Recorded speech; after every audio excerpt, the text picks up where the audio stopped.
Welcome everyone to Inside Traders, where we talk about the stock trades that the insiders are doing. We look behind the closed doors of the big banks and institutions like Jim Cramer here. He's going to get you. He's going to get you. We look behind the the curtains of the big banks and institutions and present the order flow, which is what the inside money is doing. And so welcome to the show. We got a lot on the program. If this mic would stay still. It has been a bloody day in markets. And so Mr. Cramer is going to tell us how to survive. Nobody ever wants to give up their gains. You don't want to watch Meta platforms do a U-turn and surrender everything it made after that magnificent. I don't want to give up my gains. You don't want to see Walmart soar right? And then repeal the whole move after an amazing quarter, no less. It is agonizing to witness AMD give up a quick 25 points when their future seems so bright. We need like a... But sometimes you have no choice, and I think this is actually one of those times. I haven't seen this. We just had another bad day. This is live, Dow lost right? It's a live show. S&P shed 0.77%. NASDAQ tumbled 1.17%. Boy, did it get ugly at the close. What do you do at moments like this? Rather than trying to trade in and out, selling everything and then trying to buy it all back at lower levels, I think that's what you do. Learn how to ride out these moments. No, you trade it. Unless stocks aren't for you. See, I think stocks. patient. No, the show is about options. We look at the options order flow. They even have much more generous yields than they did a year ago. Whoops. So let's start with a key word here, and that word is patience. What? That was the whole... Sorry, that was loud. Follow at Jim. Okay, that was the whole clip. I thought there was more to it. Anyway, let's go to GDT. He's got something to say. Surely GDT will give us something interesting. What's up, GDT? I just want to know, how do we get really good at trading options and competing with hedge funds through automation and programming? And there's there's APIs that exist, like Tradier, it exists. So let's see, what is he saying? That's a lot of words. We really need to get these LLMs to say it all. That's great. In less. Just say less. Say all that in a lot less. Okay, learn the basics, practice, create a plan. I just think you got to buy them and feel them and see how it works. But, there's probably different ways to do research. So as I promised, here's the actual order flow. Here's what people are buying and selling today. Again, buying up NVIDIA, which is epic given, the chart. I can't even look at it. I've looked at it too many times. Good luck and more power to you. Doubling down on NVIDIA into earnings. I think the bearish action, if you look at the sentiment, it's pretty bearish. I'll say it did go bullish maybe twice in the afternoon, but generally it's pretty bearish still, and especially into close. And so that is what I'm talking about. This is, if I'm, I hope that people get bored of hearing me say this, and part of it is just to convince myself of this. But seriously, why fight the sentiment? Always go with the order flow. And so maybe you can sit out a situation if you don't want to trade it or whatever. But if you looked at the sentiment all day, it was reflected in the price action. So bearish, yeah, everything went down. Although ARK did get bounced off that 200-day moving average. That's when I was like, fuck you. I was a seller. I think I sold some calls there. But yeah, that 200-day moving average is just okay. Who knows with markets? You don't know, because look at the momentum of, how can I show you the screen? Let's do that and then go here. Yeah. This is just Coinbase over 2 weeks. Look at ARK over 2 weeks. Look at Hood over 2 weeks. It's all the same story. Not so bad. What else? Whatever. There's just like broad selling happening. I really want to be able to like understand like more about why these insiders do what they do. Like if you go back to these companies, what they're buying and selling. So they have just been doing massive selling calls. I bet most of it is selling calls, because when you short a stock, what you're actually doing is you don't own the shares. You have a cash collateral. And if the trade goes against you, you have to come up with additional collateral. In safer brokerage, I guess it's option levels, like maybe that's like a level 6 option or whatever. Like option levels 1 through 3, that isn't, you have to collateralize all of your purchases. And so with cash or with something else. But I think that's what makes shorting such a, like, kind of, it's a leverage strategy. It's like leverage on leverage. And so it doesn't take a lot of, here's the problem. It doesn't take like many billions of dollars. All of the wealth is concentrated anyway. And then you're going to put that concentration and make it so that only a few market participants can deploy an outsized amount of capital and almost have a guaranteed win either way, because you could just accrue and acquire shares, which you could do whatever you want with later. But like why wouldn't you short? Why wouldn't you short? And so, yeah, maybe I'll figure out how to short and give it a shot. Just follow the trends. Like, don't spit into the wind, to quote the late great Jim mother freaking Croce. So yeah, look at all these puts into close. Q Q Q, down down down. Lots of puts, and I think what I said yesterday would be also true today, that if you did any trading today, as in you placed any new bets, be they long or short in duration, and you were bullish, unless it was like a specific stock or whatever, because there were some like outlier, anyway, there was some like stocks getting some action. But yeah, like just always go with the order flow is the way, that's my rhyme to help you remember. So back to what people are buying. Nvidia, crazy. Apple, I get it. Microsoft, okay. I should know what this is. I can't remember. I don't even care. Baba, Alibaba, more Baba. We want Alibaba. I like the idea of a China ETF, but can we really trust? I don't need to get like freaking murdered by the agents of Xi Jinping. Panwa. No, this is Palo Alto.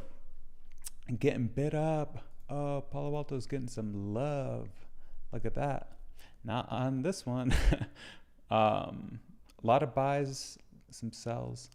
It's really got to be, why, that doesn't make any sense. Why would you be cataloging a sell of a call into bullish action? That should go into bearish action, right? That doesn't, anyway. We'll think about that later. But yeah, like as usual, Tesla's getting all the action, but they'll swap. One day it'll be calls, one day it'll be, selling calls. I think they use calls, but I'm still learning. And that's a lot of what this channel is about. This show, I guess, is about, is just I'm figuring it out and sharing what I find. And so if anybody knows better than me, definitely say so. And, I would like to be informed immediately. And so, yeah, this is all of like the valuable information though that I found, which actually is reflective of price action. So like if we look at this, and every day this generally describes what happened, and these are just charts and graphs that are live updating according to the trades that are being placed that day, which is real time, then like that's a pretty valuable resource, I think. So it's worth sharing and talking about and figuring out how reliable it is as a market signal. So yeah, like we had a little bit of bullish action in different areas, but I think the general trend is going to remain bearish because that has been the trend for over a month. And so trends don't break easy. Like you have to have a reason for reversal. And what's hilarious is I'm pretty sure that what caused this market decline was that there just was no more good news. So it like automatically declined. I don't know. But who knows? Like it could go for a couple of months because things are uncertain. And we really only get the ground truth when companies show their numbers, which is insane that they're not publishing them live via a WebSocket connection to the central system. Like transparency should be paramount in markets, unless you want to manipulate them, and then you're going to set all these special rules and then put people in charge who can bend or break the rules, which is what the insiders do. And they use dark pools and they hide their trades so that people can't see what they're doing, which gives them a certain advantage. And that's why they do it. But we can still see some of it. Look at this, $4 billion at $436.36. Hey, I like that. Let's see where that was, right at the close. So is that a buy or a sell?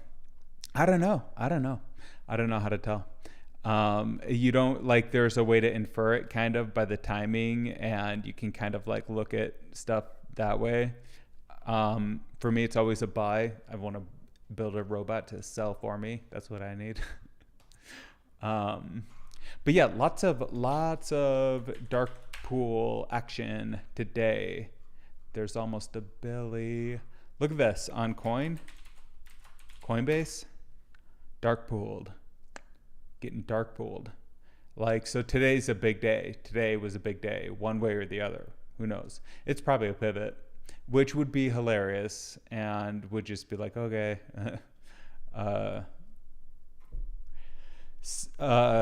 live streaming to Hood, nothing on Hood. Kind of makes sense, low volume. What's a name that would actually be interesting? Oh yeah, what's Diz?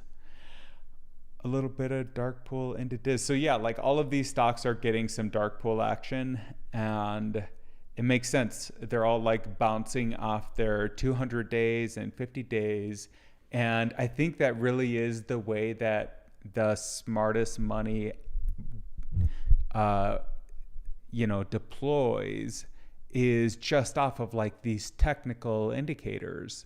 And then that's where you begin a buying program. And that's what we're interested in finding out on this show is like, when do you deploy? When do you sell? When do you put on a trade? Well, like a lot of it is like, what is the cost of a trade? These days, thanks to commission-free trading given to us by our brothers in the hood, hey, some bullish action. $15, you're crazy. I don't know. In this environment, what is that buy though? Oh, 2025. That's pretty good. Okay, fine. So yeah, like this call is probably pretty cheap. Like if we were to look up the historical price, which one day we'll be able to do, then we'd see that it was probably like, I don't know, $5 a little while ago. And so in the world of options, like, which is where the professionals play, all the big boys play with options. It's like, that's where all of the actual volume that of the trading of markets happens in options. It's not in stocks, it's in options. Let's see if GDT can verify that. Like, where is it? Oh, here. GDT. Like, Do you know where all the options volume or the trading volume comes from in markets? Stocks or options? Options, typos. He could still get it, but we'll, just clean it up for you guys. So, certainly, retail investors, which are like contributing a greater and greater share of the options market, which, by the way, is a brand new market. Like, think of an options market. First of all, think of trading. So you got like a candle, I got a lamp, whatever. Like, you got a fire, I got a candle. Like, we want to trade, mutually beneficial. And so we do that, and like in that exchange, that's the invisible hand of capitalism. That is like something from nothing. That's a profit for both sides. That's a non-zero sum game. That is a game that, a transaction rather, that benefits both parties. Is possible.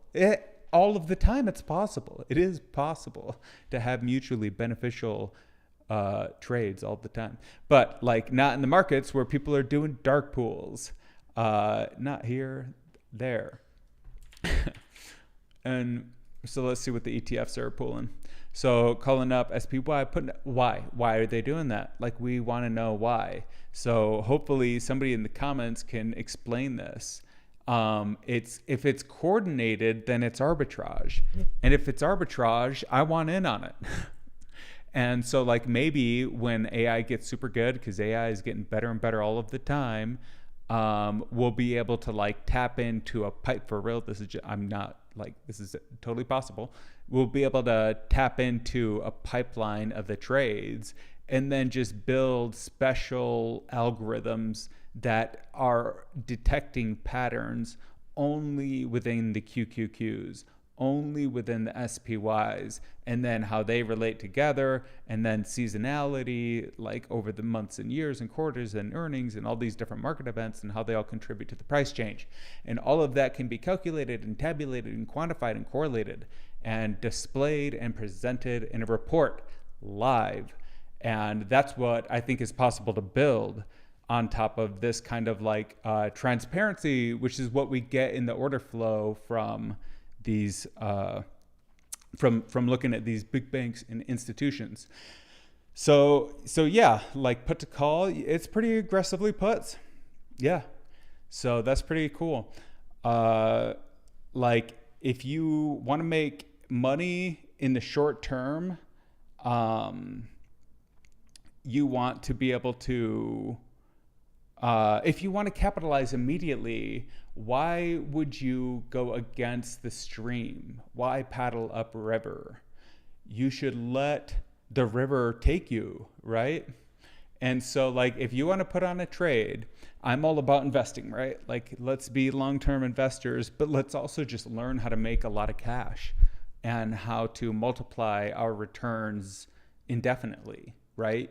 Using margin and leverage, which are the tools that the biggest players use. And what do they have that is like so privileged? Technology and probably access to like, shorting stocks, which is kind of actually pretty scary, because if you're shorting a stock and that trade goes against you, I think you really do have kind of the same thing if you short a stock, even if you do have collateral, where you have the potential for unlimited downside or whatever. But like I think all this stuff can be packed into a computer program and to some degree automated, and just at least in terms of alerts. Like what if you just got an email and the email was like, hey, just a heads up, here's your position in this equity or stock or stock or option that had like a buy event or sell event or whatever. Like we want to create signals. And like this, I think, is probably the strongest signal we have is just like looking at what the market's doing.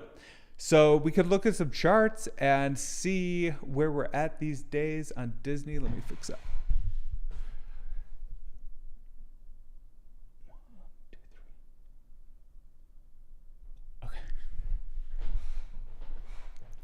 All right, Disney is getting some strong green bars into close, but I still think it could be bullish. I mean bearish. I'm fully against. I'm not positioned. I'm very much positioned as a bull. I'm very much positioned as a bull. But in terms of the market trend, we need some kind of event. Although, look at that candle. Okay, maybe we are in a reversal. It could be a reversal. Yeah, yeah, it could be a reversal. But I don't know. Like, how do you gauge these things? I think they call this like a big giant green hammer, which is like a bullish signal. Um, and so it'd be like everyone wants markets to go up, right? Except the shorts who are playing against the craps table, you know? They're like betting against the game, which is annoying. But yeah, I think they call that a hammer. I think that is bullish. And look at this volume bar. Okay, so Disney could have bottomed at 85 and is up of 50 cents or whatever. But yeah, Disney has so much ground to go. Like, come on, look at this. We're just bouncing off. Like, this is hard support. Holy shit. There is a buyer for Disney at 85 bucks. It's probably, you want to know who it is. It's somebody who remembered buying it right about, where are we? Is that, oh, that's current. Where were we at 85? Yeah. Yeah, like 2014. 2015. So think of what Disney has accrued in the past decade, besides all of these like valuable brands, National Geographic, Marvel, Sports Center, yes, something, ESPN, I guess. Anyway, like they got some cool shit, cool brands. I mean, and of course, like their whole catalog and all these things, and everything that they've like built in the parks, and like just the value of the brand itself. And you're gonna tell me that in the last 10 years, all that has negative value. All that has negative value. I don't know. Could be, right? Like some companies, this thing is like a little too gained up.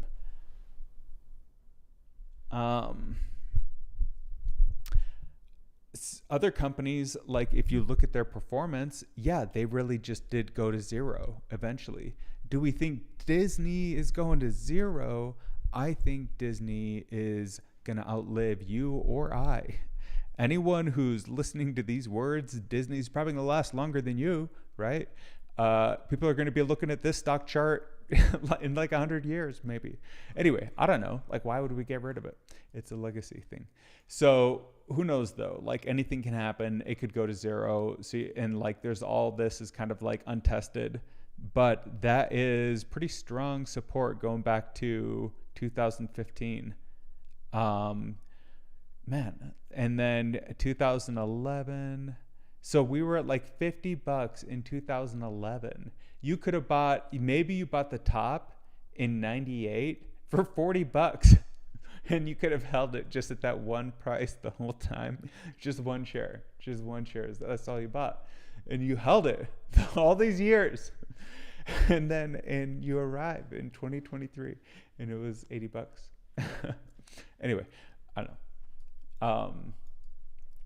So yeah, like pretty freaking bullish, like opportunity, if you ask me.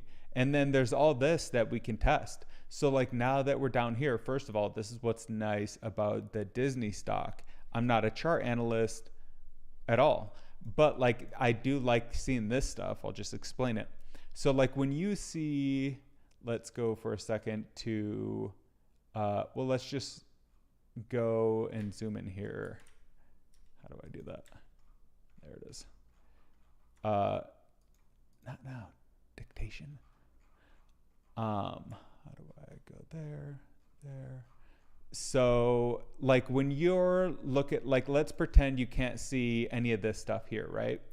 And all you're like in time, you're in December of 2020. and you just had this giant green bar ride to the top and then a little extra bump. And now you're at 180. Whoa, shit. Feels good. What do you do at 180? Well, you could just look behind you a little bit. This is what I'm learning out loud, is I'm like trying to figure out like, how do you time things, and how do you, mostly how I've timed things is when I had access to capital. But as a trader, I want to know how to do it professionally so that I can like consistently improve the result of my time and energy. And so, because it's fun and cool and interesting to try. So yeah, like I was talking about, like just looking at these charts, right? So if you are in 2020 and you're looking behind you and you see all this empty space, well, yeah, like we're going to have to test that price action. And oh, lo and behold, we did. Like I didn't look at that, but we did, because like anytime you're forging new ground, maybe it happens in a week, a month, a year, or a decade, there will be a market event that requires a retesting of untested levels. And I think that has nothing more or less to do with the number of events, market events that happen at that time. And so I think that sets the price level, that sets support, that sets resistance, and everything in between, and vice versa. With markets, everything's like both ways, and you can buy and sell to open and close, and there's all these different like parameters that make it interesting to be able to think of things in an inverse way. There's always an opposite. So like there's always another side to the trade. But yeah, the long view on Disney is pretty good too. So what is this? Yeah, so like if we're sitting down here, look at this. We're backed by all this price. What does that go to? 2014. Come on. Like that's crazy. Like all this is new ground. Like you get scared holding Disney past 200. That's when you're scared of holding Disney. Yeah. But yeah. Interesting positioning for Disney. I mean, we're right. Look, we're still right here. We haven't even filled this little tip, right? Like that's a lot of coffers that need to be refilled. Now, will those coffers be refilled in the will we see a positive trend in the markets? I don't think so. Because unless we really are at a reversal today, then the sentiment is bearish. I can't tell. I really can't. And it did flip twice to bearish in the last 2 days. So maybe, you can't see what I see. Maybe this is just some, like anomalous selling. It could be. It seems like we are in you could see it both ways. And that's what's always interesting. And that's why prices always get retested. And so what I'm really interested in learning about more is just how do we get a live signal of what the most premium is doing? Where's the most capital being deployed? It's all right here. This is it. This is all the capital. Like not, like a bunch of retailers typing into their phone. No, all the money is right on the screen. Let's look at it. All the premiums, look at these puts. But those puts, they stay pretty valuable actually. I think when they're deep in the money, I think is like maybe why they do that. Is it's kind of like a magnet a little bit.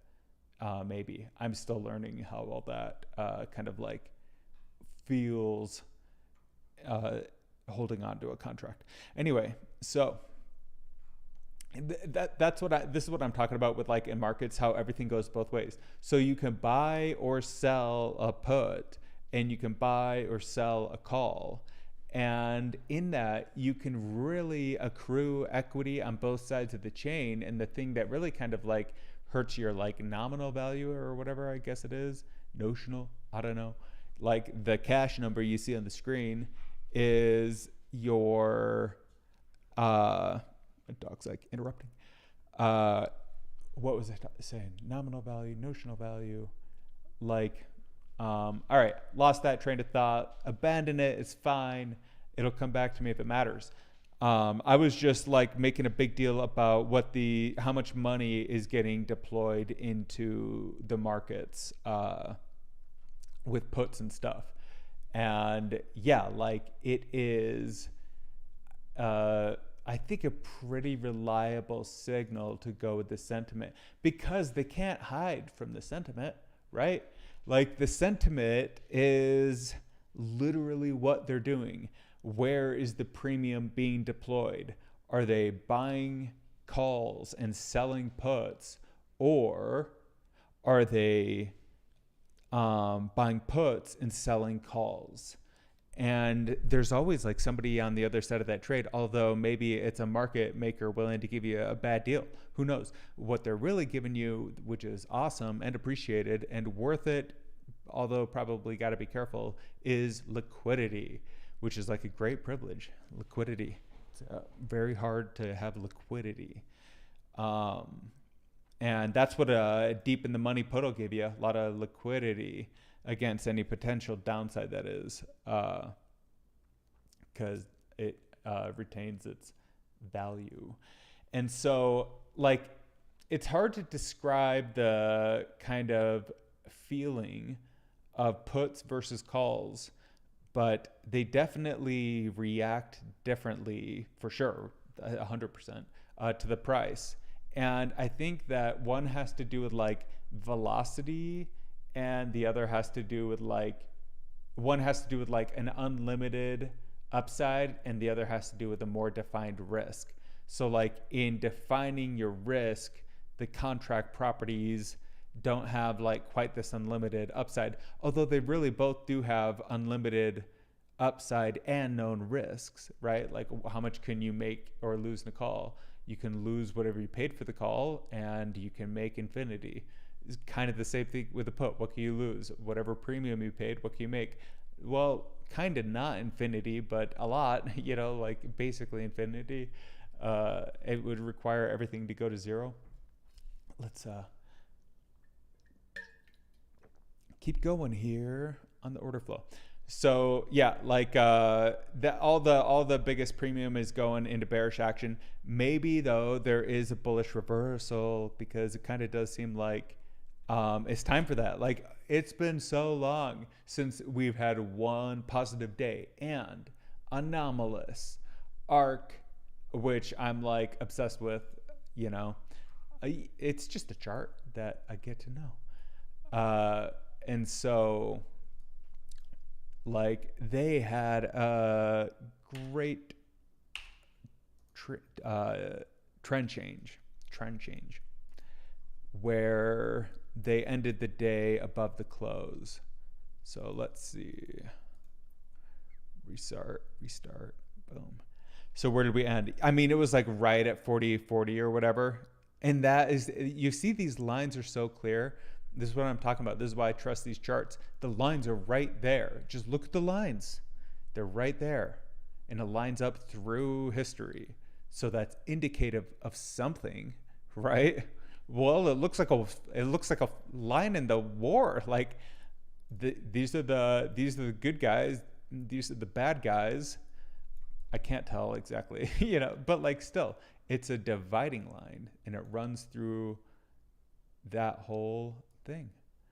And so look at that candle. This is the second we bounced off that 200 EMA or 200-day average. Like what was the average price over the last 200 days? It immediately triggered a bunch of algorithmic buying, but who knows how much buying pressure that releases. Maybe that's a one-time shot, you know. Does that trigger an algorithm that progressively buys up, and once every day at close for 3 weeks or whatever? Or is that like a one-shot buy? nobody can know. It's impossible to know. And so like the best indicator you're going to get if you're going to be trading, if you're going to be doing things, if you're going to interact live with the market, which is kind of like the most fun and interesting. Like stocks is about like, oh, sir, I own this stock as an owner in the company. Like fucking what? I just want the premium. Give me the delta. Like I want the upside. I want to buy your upside. Um, but I also want to own companies. So there's both, and we'll probably talk about both on this show.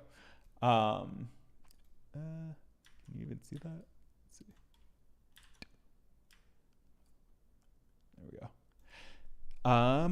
So ARK hit that 200-day whatever, and then saw this giant thing that didn't really do anything. That's like an opening shot to a race, and then nothing happens, right? That's funny.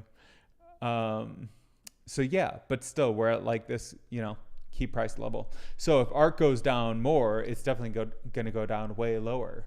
But there's a way to capitalize on that if you can be fast.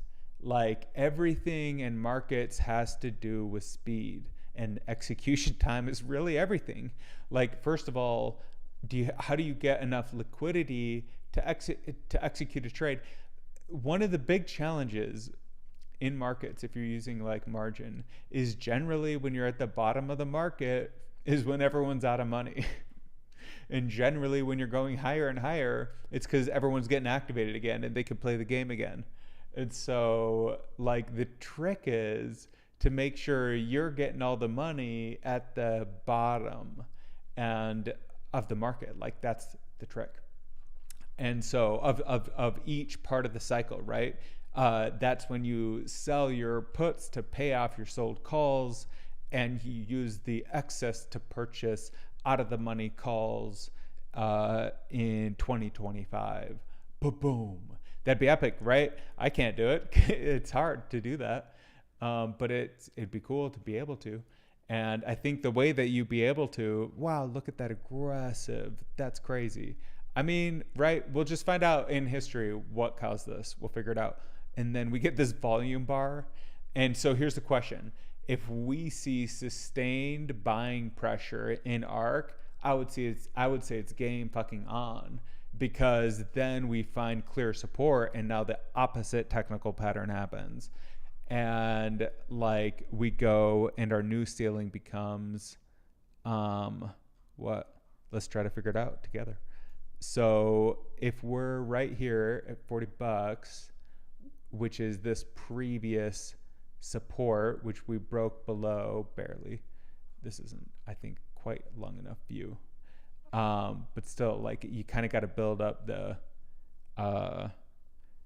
so anyway, I'm not sure I can do it live, but like, I think we have a lot further to go. Let's just look at 5 days and see if that gives us a better idea. So you can't even see that. Yeah, like that's what I'm saying is like, wow, look at this. That's $39. Wow. This is the kind of buying we need to see, which is a giant green bar up followed by like tons of days of green volume. When you're stacking multiple days of green volume, that's when you have a ton of buyers, and that's when the price is going to explode, because one day all the sellers get exhausted and the price explodes because it breaks through whatever technical levels. So that's cool. Look at this.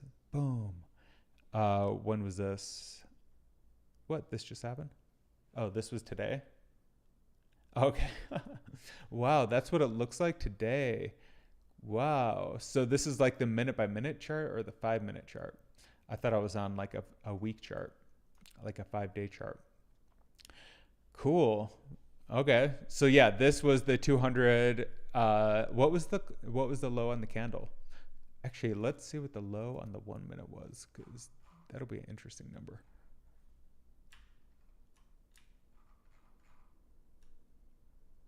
It 39.32, and then what's the 200-day moving average?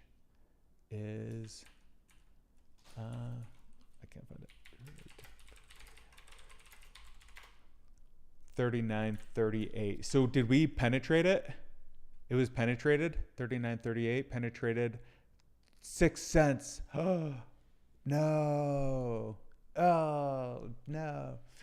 Damn, they got us.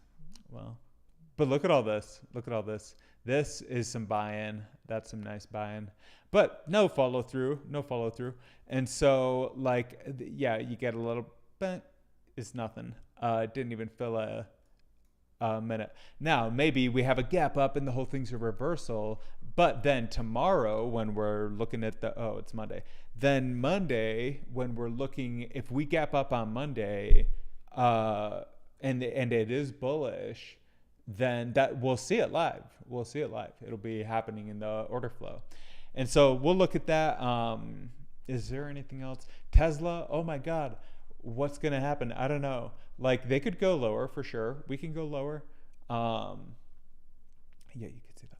So $200 I think is a pretty fair test. Everything below 200, I'm like, wow, we're like really got some motivated sellers. For what reason is crazy. Because like, look at this long consolidation. This is what you want to see when you're taking a long position. And the only way to go long on Tesla is with calls. And that's just because unless you got in early, you got some catch up to do. So you could have bought Tesla in 2020 for more than we're paying today. Then again, you could have bought Tesla for $90 in January, but you know, nobody had money then because the market crashed. And so that's why we gotta, you know, get really good and get GDT to help us become competitive in this options market. Because that really is where like all of the money goes. It doesn't go into stocks. All of the market volume goes into options. I believe we can verify this just on a Google search of how like 0-day option volume total market is market. That was like the article I thought I saw. What are 0-day options? Do they matter? More than 40% of the S&P's trading volume is made up of 0-day options. Yeah. So that's the S&P. So that's the market. I mean, we can look it up like, yeah, SPX daily options. 40% of the trading activity is happening today using the expiring options, which is like insanely dangerous and you can get nuked so easily doing. But I think they have a lot of automated software. I think that's how they get away with it. But because those contracts are absurdly sensitive, if they're a nerve, you just touch it and it like explodes, right? Like those on both sides, puts and calls. And that is because what is happening as we're trading is a lot of it is exchanging information. The sellers have a reason they want to sell. Now, maybe it has nothing to do with the stock. Maybe it has nothing to do with the stock market, but still there is a reason. And that reason might be shared by other people. But either way, all this information gets packed into the trade, and then the trade gets executed and priced in. Buy or sell, whatever pressure was greater, moves the price over an aggregated period of time, you know, like a nanosecond or whatever, like a day. And so like a lot of what these green candles represent, is information.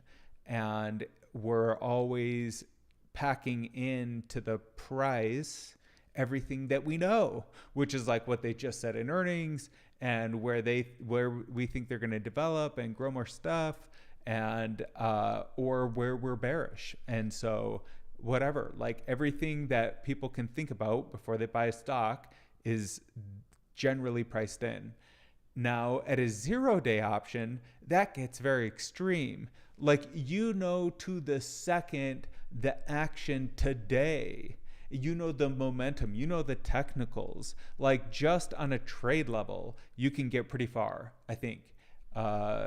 And the reason I think people are interested in it is because it just doesn't require any capital. Like we can go look at one of these chains. Let's look at the chain for Tesla.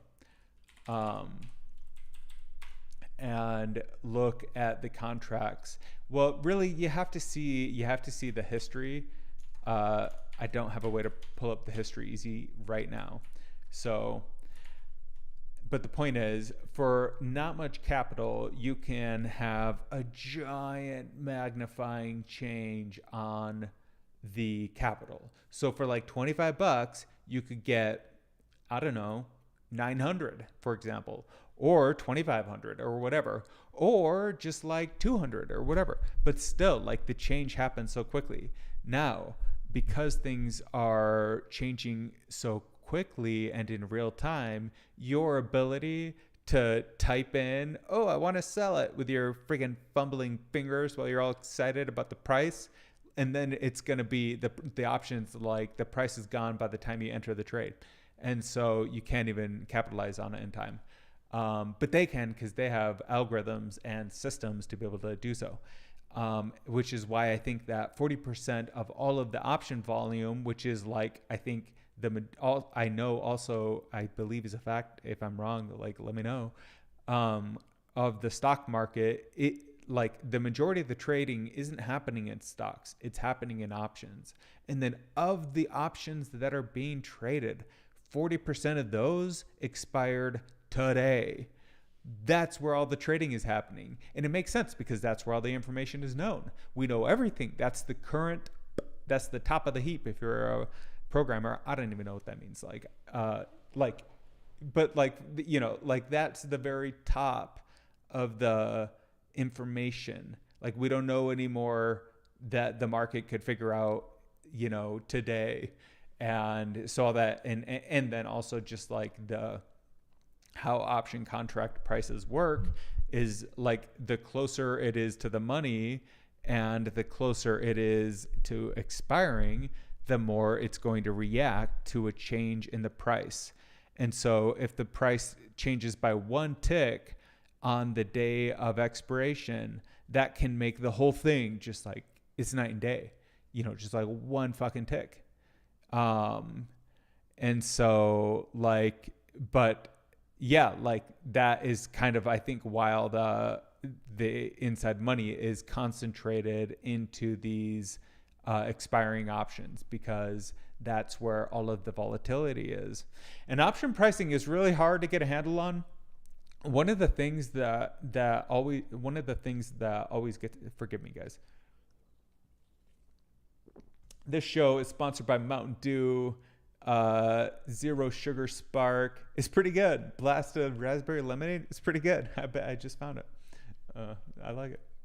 So yeah, what were we talking about? Option prices. One of the things that is really hard to get a handle on is implied volatility, because you kind of want it and you don't want it. What you definitely don't want is a change in it, unless you're on the right side of that change.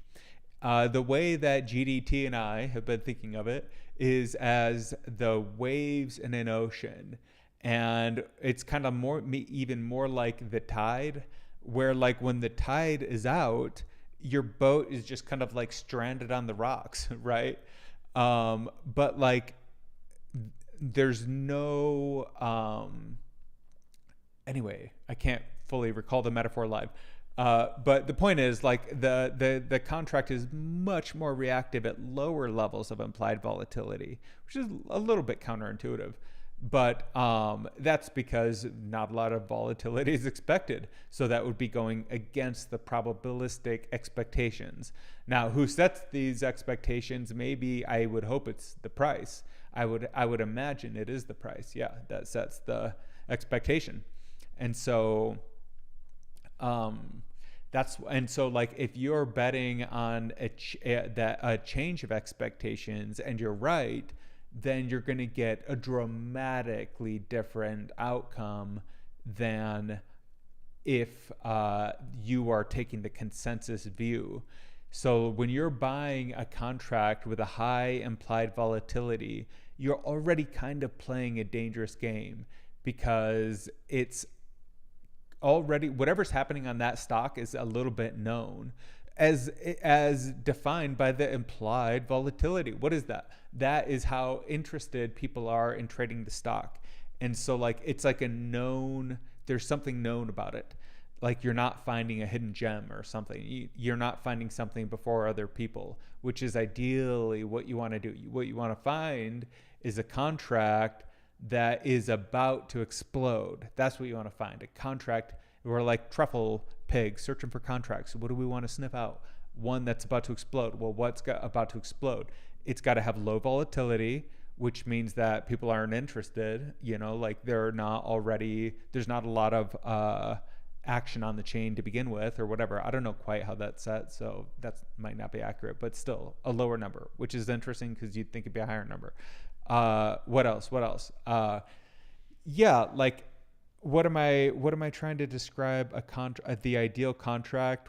Yeah, you would just want it as like far into the future as possible, with as low a volatility as possible, for a premium that is pennies on the dollar, because it's trading at some historical low that may be unrelated to its actual value, which comes to Nvidia.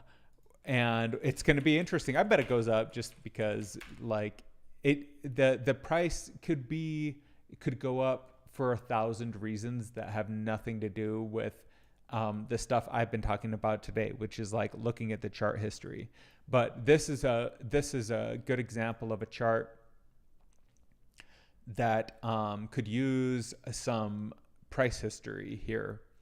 And like we were just at like what, $100 in October of last year, and now they're trading almost at 500 on the upper end of the Bollinger Band. Is like $500.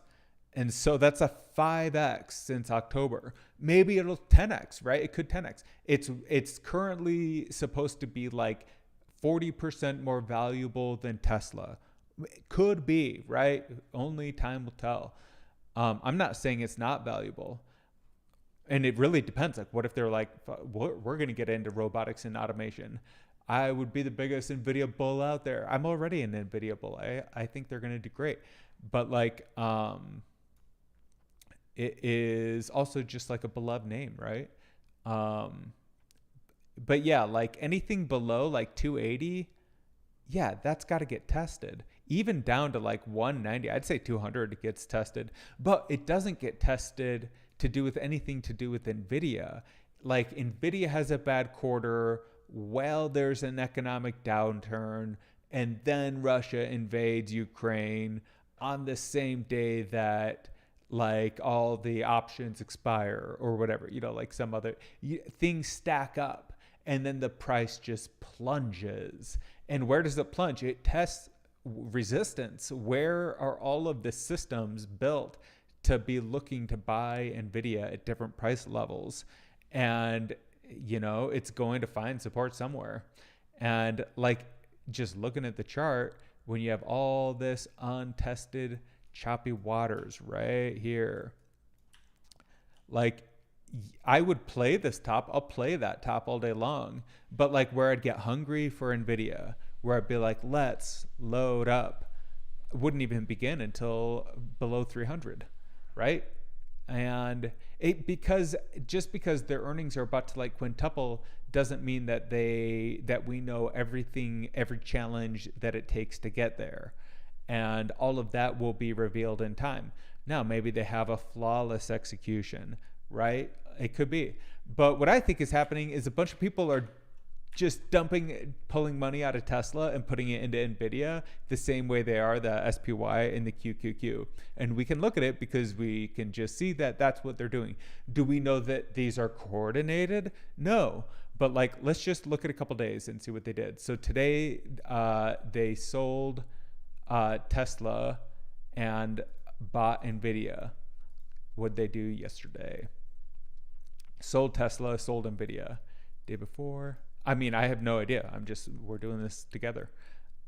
Sold Tesla, sold. I mean, this has been bearish for a while. That's why we should really always be going with the trend. Amazon, wow, 41 million in premium. Oh wow. I think I remember that. That is a strong bull call. Just everybody's getting put lately, but like it is funny to me that like Nvidia is maybe they're actually correlated, very well correlated, and so there could be, well, anyway, how do I get to live? What are we on? 18th. There could be no correlation between Tesla and Nvidia, and Tesla technically is weak.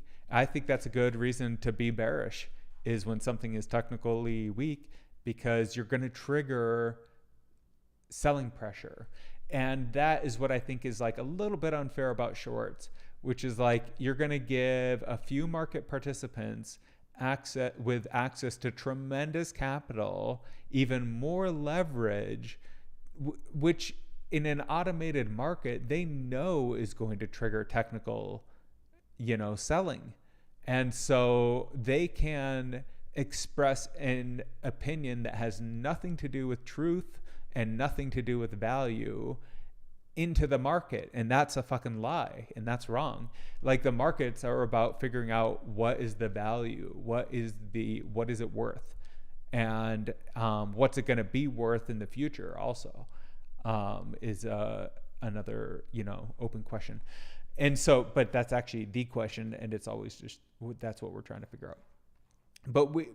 But in technical terms, like, you have to sell it. You have to sell Tesla right now. You want to know why? You don't have to. Like, again, it could be a reversal, right? Like, maybe this is the day. It could be. Maybe we log in on Monday and it's like, well, that was the reversal. And so, like, that'd be great.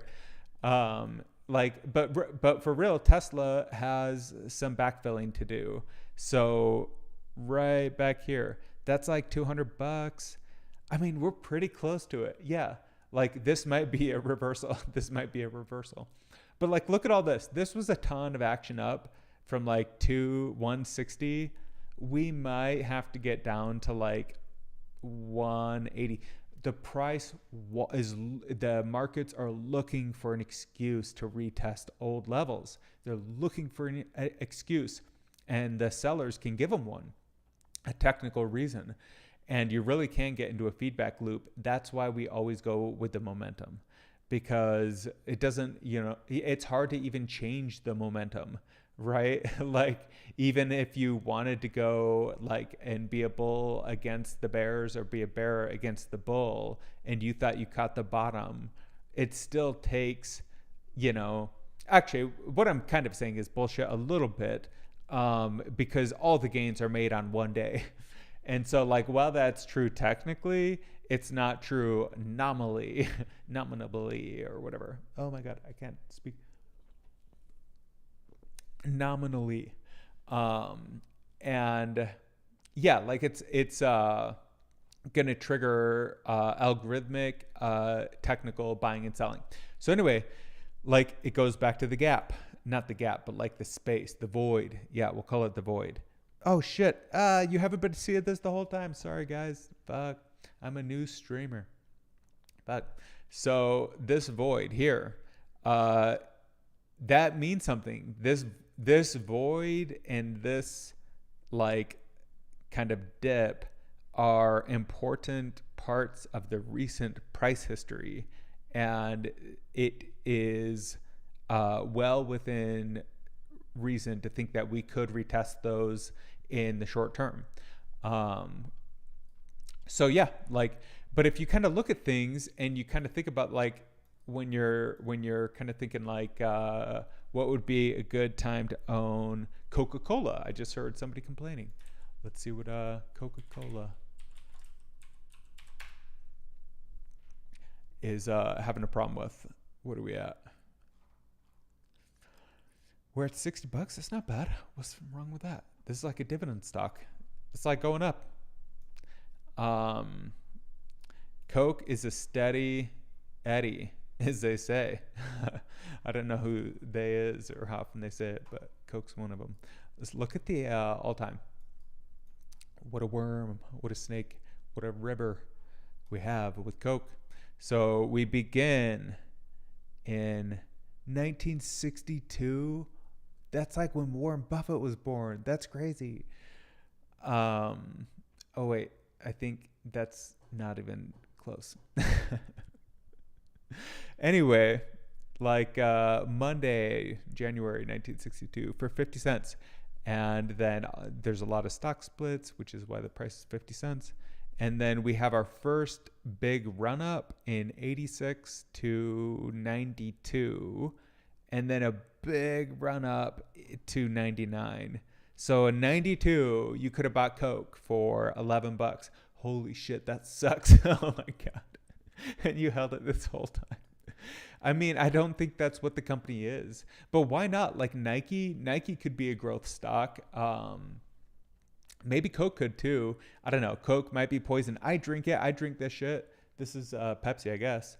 But like still, you know, we all know it's not great for you, but it's also, is anything that great for you? Wow, look at that candle. So that must be the pandemic. Oh yeah. So what could you pick them up for $36? When can you buy them for 36? Maybe right here actually. Oh yeah.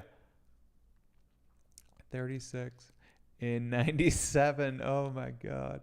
So you could have bought Coke in 97 for $36 and held it this whole time, and then it would have been the same price in 2020. So that's what's hilarious about price, and like how we like these voids get retested time and time again. And how did they get retested? Well, a market crisis will do it usually. So yeah, anyway, that's about the show. Like there wasn't a lot more that I wanted to talk about. Like I have some cool ideas I want to share long term around I have some ideas I want to share just around how I'm thinking that you can use tools and automation and data and real-time data especially to inform your day-to-day intuitions and basically your P&L and your trades. If you are a trader, but like if you're just like interested in markets, I think this is the most interesting thing, which is what are people buying and selling every day? Because in that information, it's expressing something. And there's like, whether or not it's all truth or value, you know, like that's a little hokey to say, but still like, at the end of the day, all markets just want to figure out like what is going to be valuable in the future.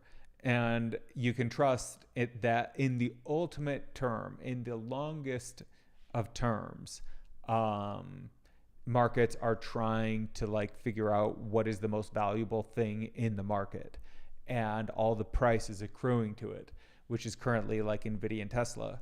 And what if what the market is seeing with Nvidia is a competitor to Tesla? Holy shit, I have never thought of that idea before. I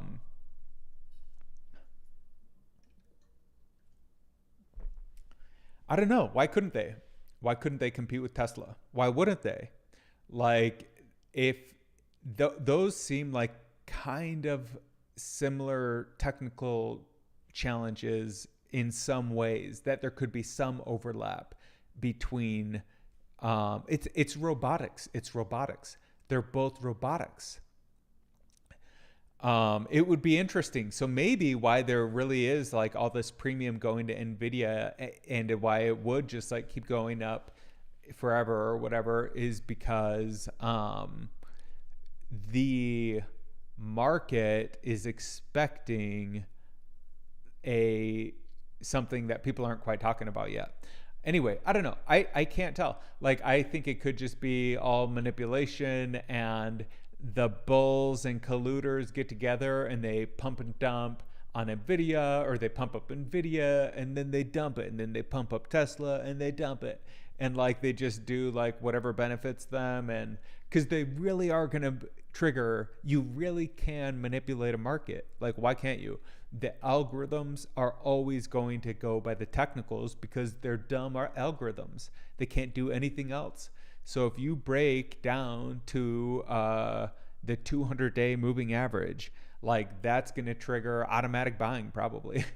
But on the first day, like, is there follow through? Is there like are the market conditions actually changing? I don't know how anyone can know. That is why you have to look at what people are buying and selling every day live, because that is going to give you the most real-time information. Same as trading a 0-day option, which is all of the concentration of the trading in the market, is for the same reason.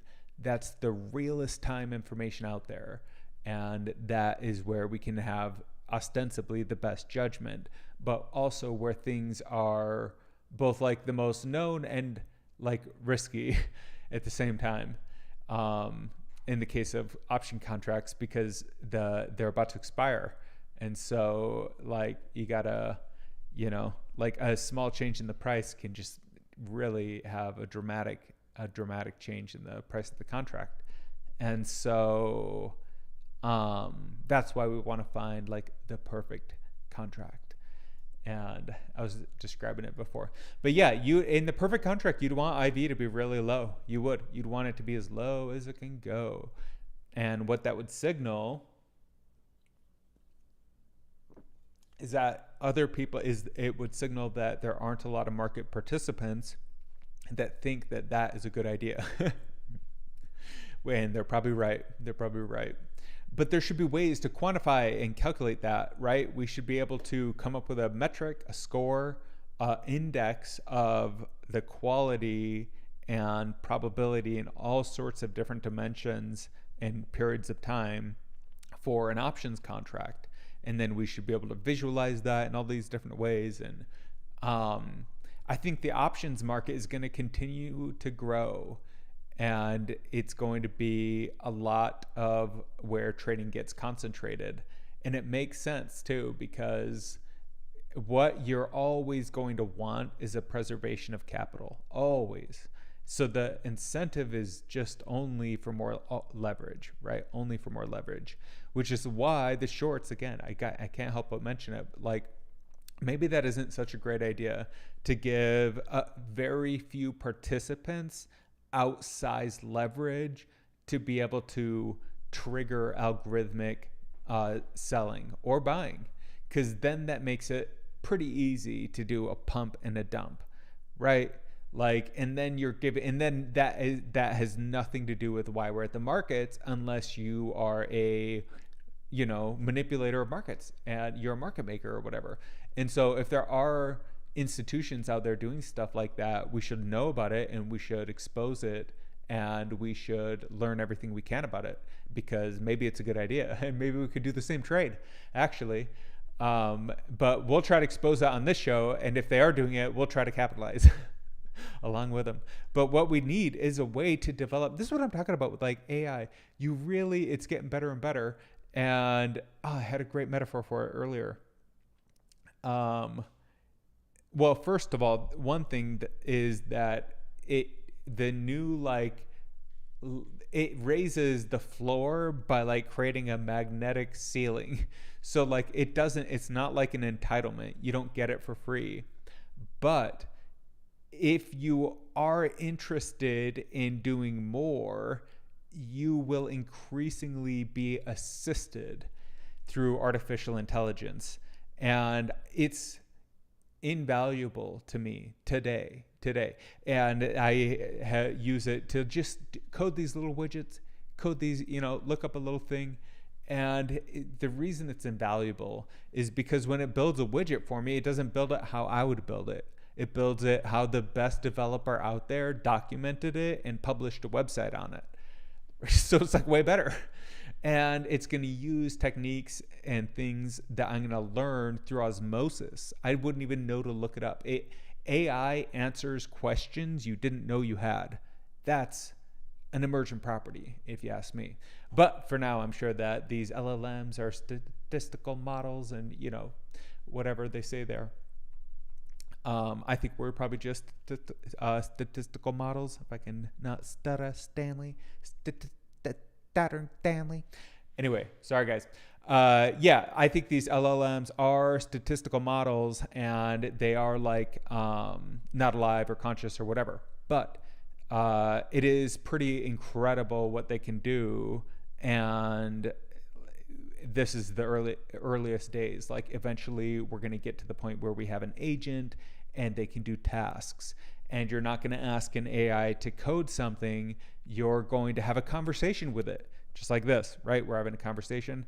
You're going to be able to tell the AI exactly what you want and describe it in all of its features and infinite complexity. And it'll interview you, and it'll ask follow-up questions and things you didn't think about. Did you consider this scenario or that edge case? And through that dialogue, in that conversation, which is as easy as you and I talking now, you're going to walk away, and in 2.5 hours, you're going to get a little call from your AI in your earwig that's like, biometrically sewn into your ear. And it's just going to be an email with a link to the App Store. Right? Like that, it's maybe a couple of years. And so what does it take to publish an app now? Like infinity. What does it take to publish an app in 5 years? A dialogue, like being interested enough to do it. And like probably more, right? You're probably going to have refinement rounds and things, but like these things, they're going to be able to do tasks because you can already get them to just respond with JSON. So like that can be read by a computer program. Already you could get LLMs talking to LLMs. Very early days on this stuff. But like there's already in my mind emergent properties. Well, first of all, it's not like we know all of those properties. Like novel use cases for me, I'm still finding like every once in a while, not too often, but still. And we just have not put a ton of R&D into it yet.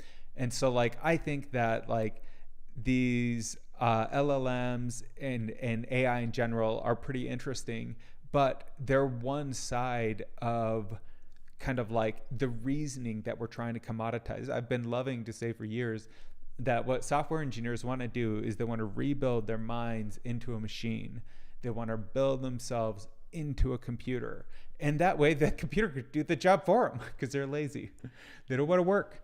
And so like they'll spend all day, this is a classic trope about programmers that I think is totally true, where like they'll develop a system and a framework and a thing so that they don't have to work when all they had to do was like move a shovel. Well, yeah, but like look at the system. Okay. Anyway, it's something I sympathize with. So yeah, well, that's about it. Like we're still I'm still learning. Maybe together we'll find the perfect options contract that will be low in implied volatility, and we'll get to the bottom of like why people are calling and putting these different names. PayPal, I'm pretty excited about. Palantir is getting a little bit of puts. I think a lot of this is technical. Like, we'll just one more chart, and then we'll go. And I understand, like, we all gotta go soon. So, like, go to the day, go to the reset. Where's Palantir? So we see some good green candles, but like, just look at the price history. First of all, like, this company is 10 years old, so you're not buying like a startup. I mean, it's like 20 years old or whatever. They just IPO'd, but it's not a new company. It's a mature company. So yeah, like I think this might be early bulls. I think this might be early meme stalkers. I can't tell. But Palantir is a beloved name of the memesters. And so, or I don't even know what they call themselves these days. But like, you know what I mean? Like the people that like to pile into a stock and like screw the shorts. Those guys are heroes actually. And so, yeah, like there's just nothing backing this price action. So this goes back to what, like a year? We have to go test probably $9-10. Yeah. I don't know when though. Like that's the hard thing to know. Is like we could shoot up. Like here's what you never know. You'd never know if you're going to quintuple before you fall in half 3 times. It's impossible to know. Now you can manage your risk in either side. You can manage your risk to the upside and the downside, but it's not like always obvious how much risk you even have, especially in options land. The answer is like, oh, well, a lot of it. If you're trading an options contract, a lot of it, a ton of risk, more than a stock for sure. But that's because you are buying like something that's not, it's a derivative. It derives from the actual stock. With the stock, you like literally own, according to whatever rules of society, that one share of that stock. And like nobody can do anything about it. Like that's yours, right? It's in your name. And so that's what's cool about stock. Options are like you kind of get to hold it for a while. But really, options are, I want to benefit from a move in the market. I want to benefit from a big move in the market. And that's why timing is everything, really is everything with options. It's everything with markets, but it's amplified 100x in options. And where you enter, where you exit, what the conditions are, how far from now it expires, depth of the money, all that stuff, like the interest rate, right? Like the recent price history. There's a certain velocity that I still can't account for in the Greeks, but there does seem to be a velocity for sure with call options, which makes sense because they are somehow not the inverse of puts. They're somehow not the inverse of puts. It's somehow a little bit different. And I'm still learning about why that is, but I can anyway, I'll have to think about that and, report again. But yeah, like we were looking at Palantir. If you look at like even the long view, you can see, let's even just look at a year. I mean, they've been up there. They've been up to like $50. Yeah. Like up here. I think this was meme stock action. They got bought up from like 10 to 50. You have to consider like this was a totally different market environment, totally different. And we are not in that market environment. So this is actually shows the view even better. Well, when you stretch it out, it diminishes a bit, but you could still see we have all of this void for all this time.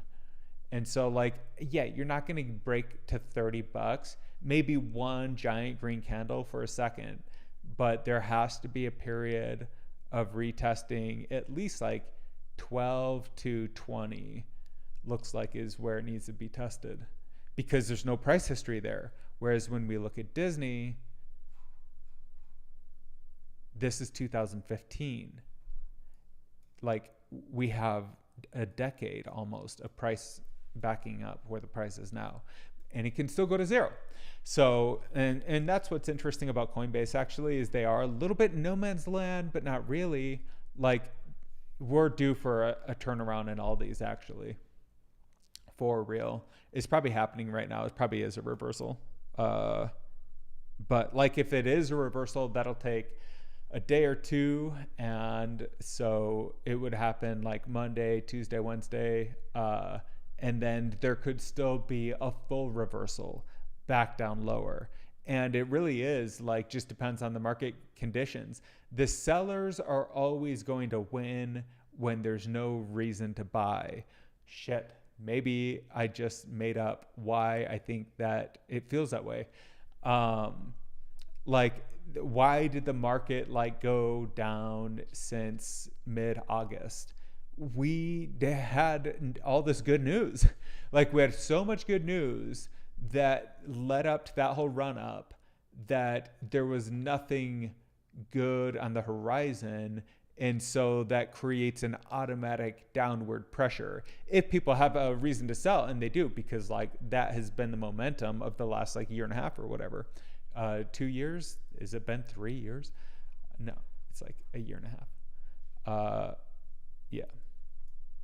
And so all of people's minds are kind of like thinking about, shorting, and like the market's momentum is oriented in that direction. So for sure we can test lower levels, but if you look at Coinbase, pretty freaking good consolidation here. Look at all this price history from like $100, actually more like $80, which is above where we are now, to like $30 to $70, looks like to me. $50 to $70, really. Seems like really good consolidation, given there's not a ton of price history.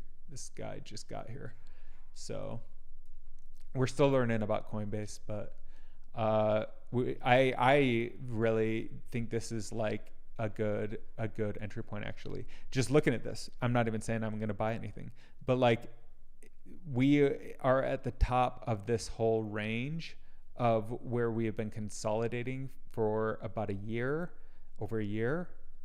And if we were to penetrate the bottom of that range, that's like maybe $20 lower.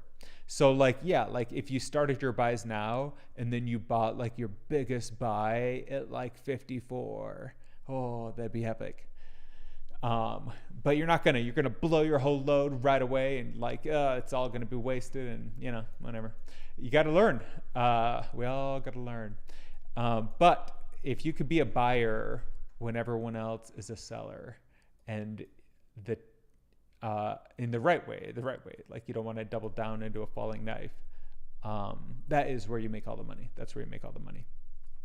I think there is a way to make money shorting stocks too, but I think like you have to, I'm not sure. I mean, you definitely can. You can just buy puts. Buying puts will make you money. If the market goes down, buy put, you're going to make money for sure, 100%. And the more puts you buy, the more you're going to make. So one of the cool things that I hope to be able to share in the future is how I don't think people realize how you can control equity in the markets. I don't think they know the mechanics and the structures, because I've been trading since, I don't know, I've never thought about it, but definitely, over a decade. Definitely over a decade. My first trade was buying Facebook at $18 on E-Trade, and I had to pay $9.99 trading fee to E-Trade to place it. So I had to buy like $1,800 or something, I think is what I bought. And I bought anyway, that was a good one. But that, I think, was, they get you with the first win. They get you with that first win. And so, like I have been participating in markets for a long time in not very serious ways, but I had no idea that all of the options volume, all of the market volume was in options, and that all of that options volume expired this week. They're all 0-day options, and that there was these like rhythmic patterns in the market, and technicals and price history. All this stuff is super important, and it gives you a ton of guidance. Like even just look at, what are we looking at? Coin. Yeah, I think all this gap is kind of bullshit, right? Like this whole area, you have to probably not go long here. This is a good area to trade Coinbase. If you want to take like a serious long position, this is where you kind of want to start getting involved. I think 70 to 50. And if you ask me, Coinbase is going to be worth a lot more than they IPO'd for, which was at $250. And I can't remember the value, but I think it was like, maybe 100 billion in the market cap. Now I believe it's like 60. Why? That number's probably on the screen. I'm just not seeing it. But still. So that's about our show, guys. Let's wrap it up. Thank you for sticking around. Like, I'm just, again, looking at the order flow. You know what it is. If somebody watched this whole thing, freaking epic. Thanks for hanging out. That was a good time. See you guys.